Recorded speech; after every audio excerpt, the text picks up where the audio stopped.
Jewish people have a lot of names for soul. There's nefesh, ruach, neshama, chaya, yechida. Lots of ways to express the soul because there are many dimensions to the soul. Or more importantly, the soul is crucially important. You know, the Inuits here have lots of words they say for snow. They live in the snow. So they got a lot of words for it. We live in the soul, so we have lots of words for it. I guess where you live is the kind of words that you will have lots of words for to express it. Welcome to Tanya Today. I'm Rabbi Ronnie Fine coming to you from Chabad Zichron Kadeshim in Montreal, Canada, where it's a privilege and a pleasure to share with you the Tanya. We are continuing in our conversation of understanding where is the presence of God. Isn't God everywhere? So why would there be a specific place of a presence of God? God doesn't have our limitations. That I'm only here right now. Yes, through a camera over here, I could be seen throughout the world, but I am present in one place. How can we say that about God? Who's limitless, who doesn't have a physical body? His presence is everywhere. Is that not the case? So we explained that we understand through our own being, our own flesh, when we understand how the soul interplays with the body, we can understand how God interplays with the world. And it's on 3 dimensions. Yes, the essence of God is everywhere, but the essence of God is not revealed. Just like the essence of the soul is equally in the brain, the heart, and my thumbnail. There's no distinction. And on the other extreme, there is a great distinction between higher and lower. The essence of God, there is no higher and lower. But the ray of light of God that animates the world, there is a higher, there is a lower. Higher means a more sensitive creation, sensitive to the divine, its divine origins. And lower means less sensitive, like an inanimate object, like a stone. Less sensitivity. It's so insensitive that you could curse it and it won't blush. It won't be hurt. Don't try that to another human.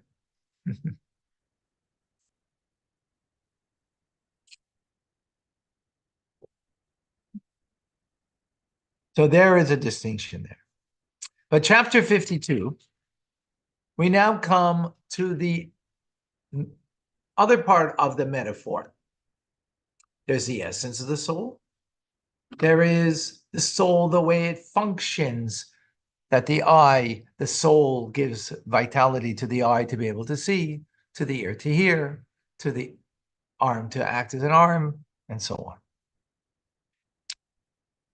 And that is the diffused light of the soul. Diffused means a ray of light. But where is the undiffused? First revelation of the soul is in the brain. So with that, we need now to understand how that is a metaphor for the divine, the brain of God, if you will, where there is the undiffused light of God. Again, where's the diffused light of God? diffused. It's diffused from the brain. Oh, okay. But from the brain, the diffused light of God is in an inanimate rock, in an angel above.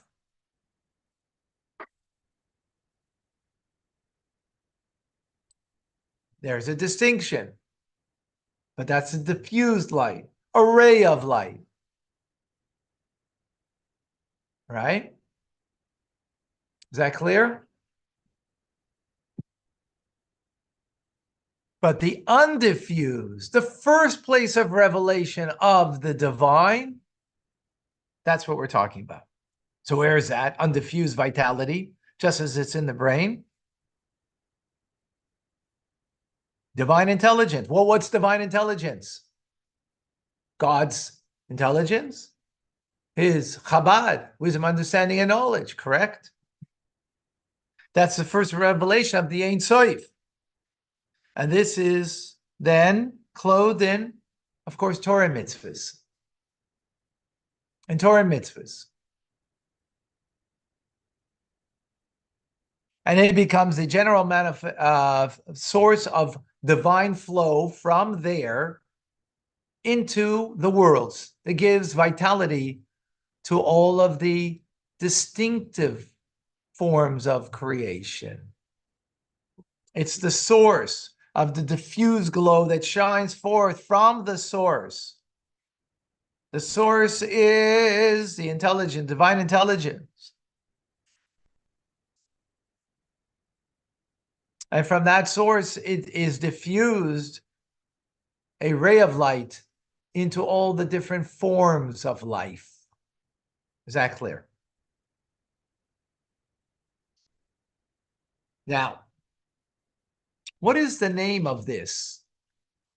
We said earlier, we have a lot of names for soul. Soulful people.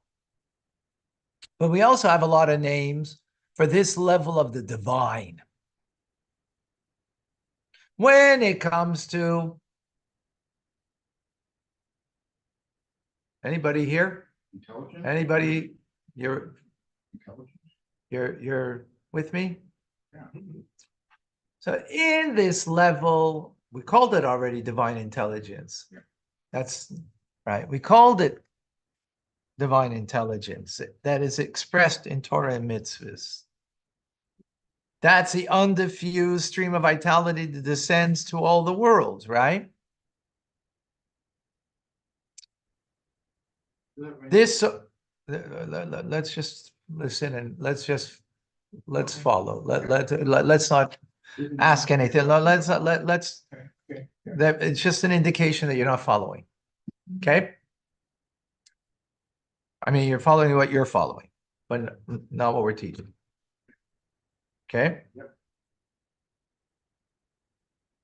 So in Kabbalah, the name of this undiffused form of vitality is called Alma Disgalia, a world of revelation. Beyond this world, there is no revelation, right? Ein Sof. There's no revelation. God's presence on that level is equally, in the higher and the lower worlds, there's no distinction. Because it's the essence of God that's beyond revelation. But now we're talking about the first place of revelation of the Ein Sof.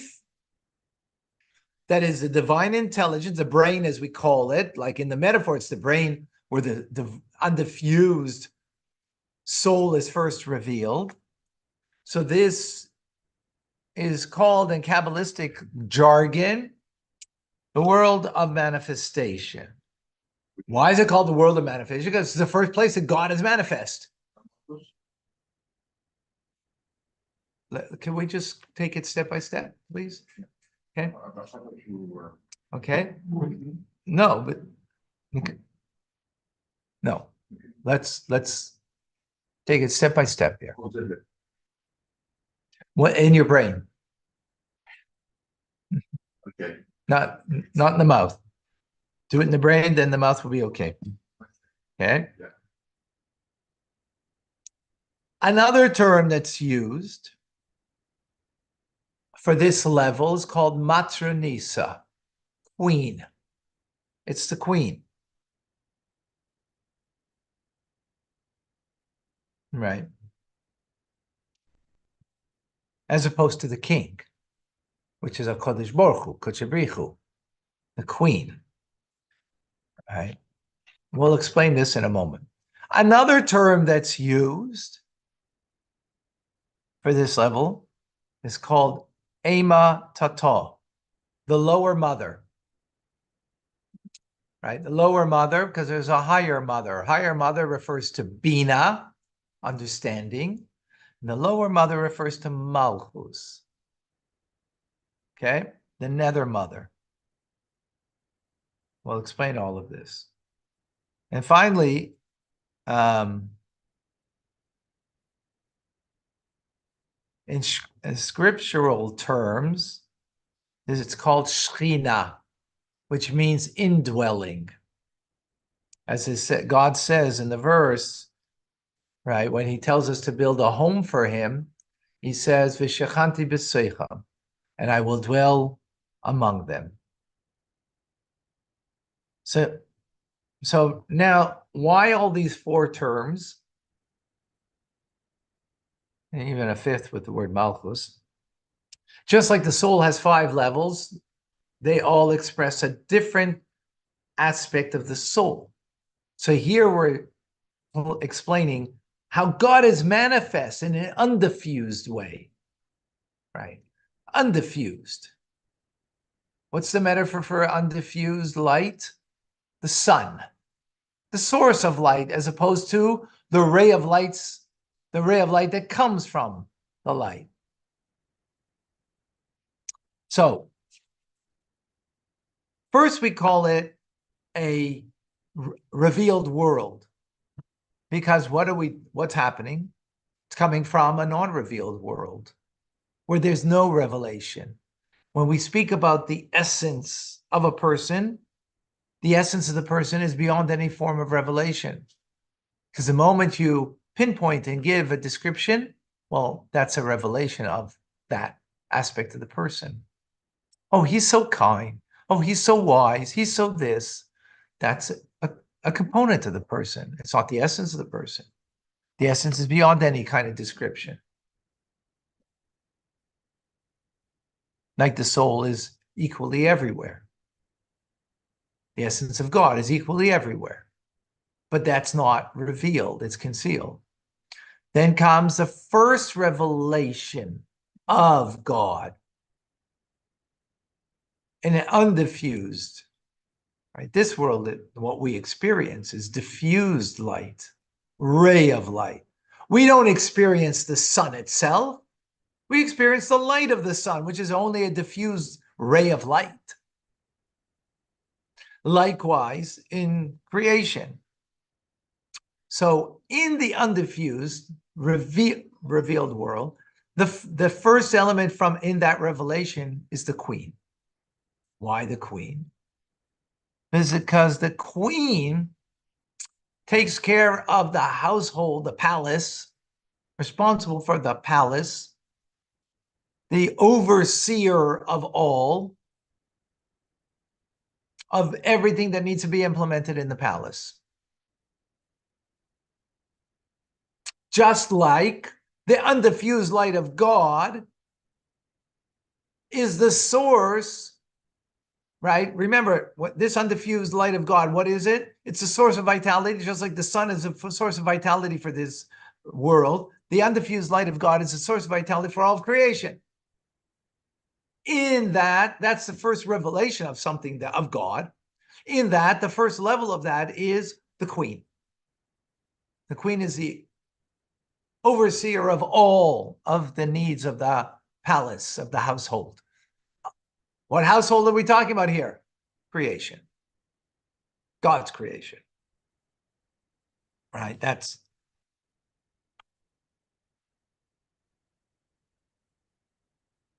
and the queen is doing it for the sake of the king. Right? In other words, it's more from above to below. It's not so much about the the recipients of the household who need to do their job. It's about, representing the king, if you will. Then we have the next level. This is all the same level of Malchus, by the way, the same level of the revelation of God, right? You're not going to find it in the book, right? Is just a different dimension of the same thing.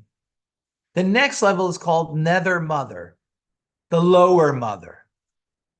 Higher mother is also more from above. Lower mother is the way the mother's dealing as a mother, not as a queen. A queen is more the representative of the king, more about the king than it is about the recipient.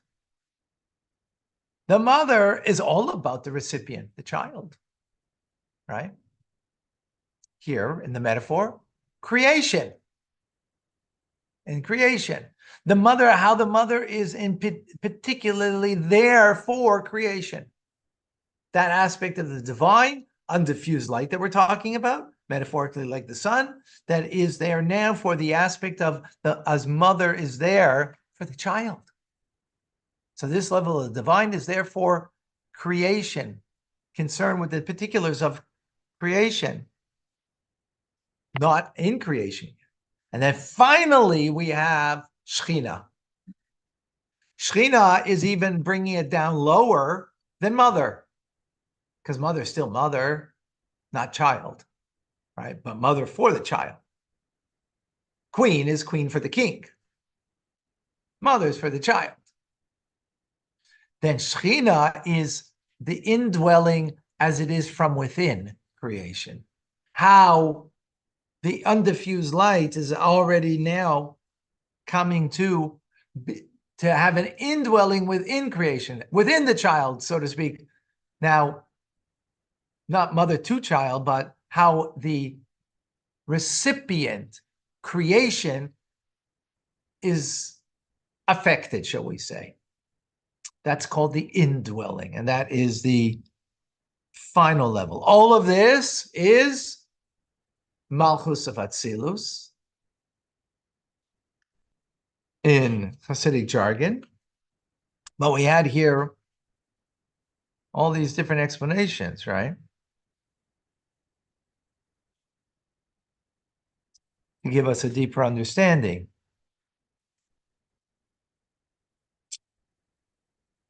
Hope you got that, because that was pretty awesome,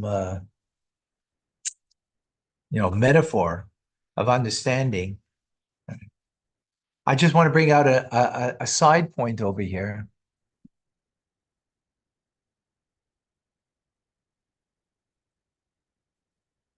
Oh, I hope the feed is working. Okay. To bring out an important point over here is that we're saying the undiffused place of God's vitality, of where it's first revealed, is called intelligence, right? Just like it is in us, metaphorically, so we can understand it. The undiffused soul of its first revelation is in my brain, right? The reason for that is because that's the way it is in the divine order. The divine brain, if you will, right, is the first revelation. And that brain intelligence of Chabad is expressed through Torah and mitzvahs. So it means that Torah and mitzvahs becomes the funnel for all of creation. It is the source of all of creation, God's divine wisdom, Torah and mitzvahs, which means to say, we have, we're coming to the holiday of Shavuos, and this is very important to appreciate. We think of it in human terms. Well, there was a Jewish, it was in the year 2448, well, the Jewish people went out of Egypt, and God, made them his people, and the foot of Mount Sinai, 50 days after going out of Egypt, they received their marching orders of Torah and mitzvahs to be fulfilled. And, forevermore, the Jewish people are unique people that are designed to bring the light of God into this world and to be a light unto the nations through Torah and mitzvahs. Now, on some level, there's a truth to that, but it's not the truth. Wait, like Torah and mitzvahs only introduced in the year 2448? That's it? No. Torah and mitzvahs is God's intelligence. You mean like I just got some intelligence here. Let me give it over to my people. And where was the intelligence still then? Where was it? Where was God's intelligence, his Torah and mitzvahs still then? To the year 2448. What, it was just like he was holding on to it? No. He gave him a little taste, gave him a little taste of it, but and even then, that's only 1948. Well, that's when, and that's only that. That's only only then. Where was Torah and mitzvahs till then? Where? Oh, with Hashem. It wasn't merely with Hashem. That's the point that we're learning over here. If we follow this idea, if we follow the concept over here, what are we saying? God animates the world in three dimensions: essence, functionally higher and lower, right? Light, metaphorically, light. And then there's the undiffused light, like the sun is undiffused light. It's not diffused light, right? Which is the brain, where our soul is in undiffused. First revelation of the soul is in the brain. From there we understand, or we have a metaphor at least to appreciate, that the undiffused first revelation of God is in divine intelligence, which divine intelligence is Torah and mitzvahs. Torah and mitzvahs is the funnel that God animates and creates us, which means that Torah and mitzvahs is the DNA of creation. It's not that he gave it to us afterwards. It's the DNA of creation. Afterwards, he gave it to us so we can learn it and understand, how so. Just like before you're born, you learn in utero, a malach, an angel teaches you Torah and mitzvahs, teaches you Torah, right? Why? It's just a metaphor to understand that it's the DNA of the Jew. It's the DNA of the Jew. So later on, when you're learning it, all you're doing is revealing something that is already part of your makeup, part of you. The same thing is when we learn, right, of you. Same thing as when we learn Torah and mitzvahs, we are revealing the DNA of creation. Because the DNA of creation is funneled through the divine intelligence. And what's divine intelligence? Torah and mitzvahs. Is that clear? So the world is inherently in sync with Torah and mitzvahs. We have freedom of choice, and we could choose to go stray from that or to be aligned with it. But that's the divine truth. That's the divine reality. That's very powerful. Got it? Good. Malcolm Hill, is that clear? It's getting there. It will take me some time.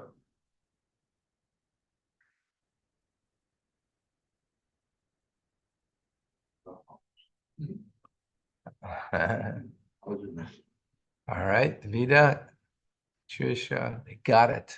John, okay, beautiful. Very powerful and important. Because first of all, we think of it differently, and we think that Torah mitzvahs then becomes sometimes a struggle. But if you understand it's the DNA of creation, so you understand that anything that God asks of us is something that we have the power to do. Not because God just gives me now power. No, it's in the fabric of creation itself. So creation itself can't be contrary. And that's why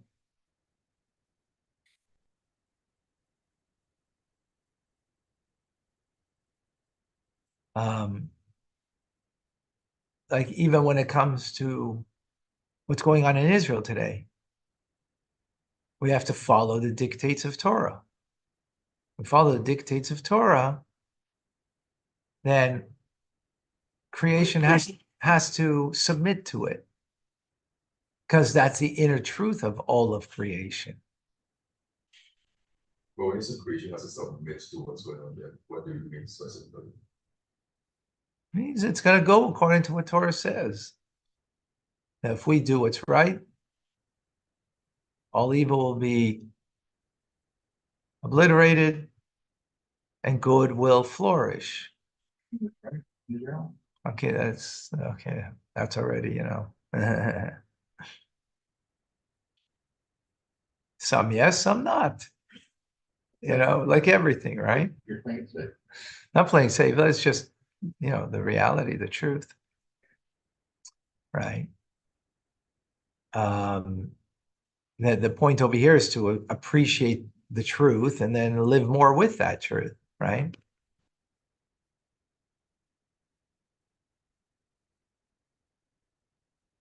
And that's powerful. To for ourselves to be able to live with that. So what it means is when you're walking down the street, you don't have to fear, oh, I'm walking like a Jew. Now, don't go walk into Ramallah, that's you're not allowed to, right? Say, but we have nothing, we should have nothing to fear in that we are living as a Jew. Again, you don't do something stupid because God says not to do it, but just walking down the street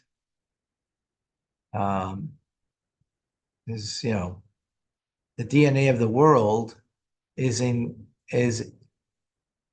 aligned with Torah mitzvahs.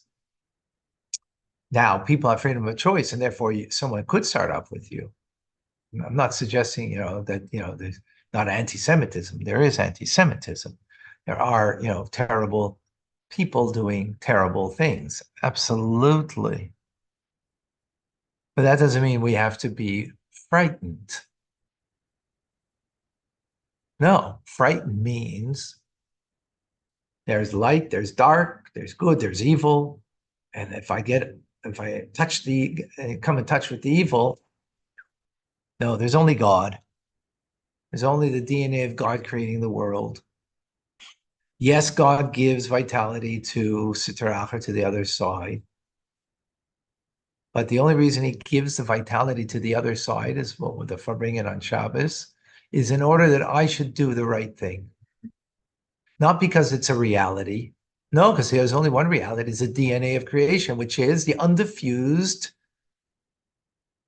undifused vitality of God, Malchus, revealed world, Queen, Mother, Shechina, right? The different names that they brought out, just a different aspect of the very same idea, different angle of it, that is the undiffused source of all vitality. Just like the sun is the undiffused source of vitality in the physical sense of this world, right? So this is the undiffused source of the vitality of God to all worlds. And being that it's a divine intelligence is God's intelligence, Torah and mitzvahs, of course. So therefore, it becomes the source of vitalities. Therefore, it's inherent in creation. It is it's aligned with creation, and therefore, Torah and mitzvahs need to our Torah and mitzvahs have to align it. We have to align ourselves with that of creation.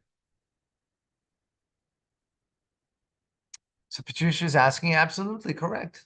When we do something that right, because we have choice. I mean, that we have choice. So therefore, we could not be aligned with what we're speaking about here. We have the choice to do something that is against the will of God, And therefore taking that vitality that we're speaking about and drawing it into Sitra Acher, into the other side, into the opposite, to the negative source. Yes.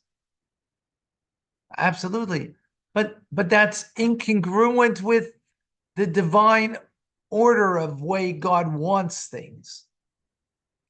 Not, and I should say completely incongruent. In that moment, incongruent. The result of it, though, is in order that we do tshuva and come to even a higher and greater place. That's the purpose. That's actually, something we've been learning in the early morning mimer previously. All right.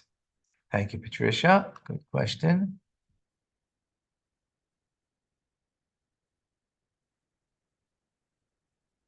Very edel. Edel means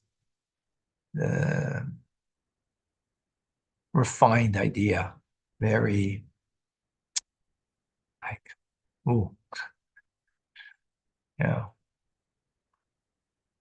very